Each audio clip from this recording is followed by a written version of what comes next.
Hello friends, welcome to Creative Medicine. In this lecture, we will learn about if the patient is asked what will he do if he sees a house on the fire, then what is being tested. Here we are testing in the mental status examination. We have something called as judgment of the patient.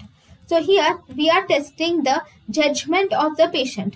So this is, we are giving the patient a scenario of house being on fire, and we are going to ask his opinion. So this is test judgment. If the patient says yes, I will take some water and pour it over the fire on the house, then the test judgment is good.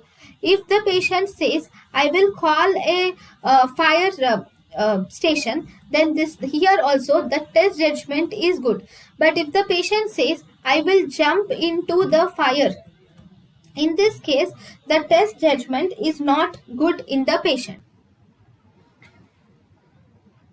Thank you, and thank you for watching.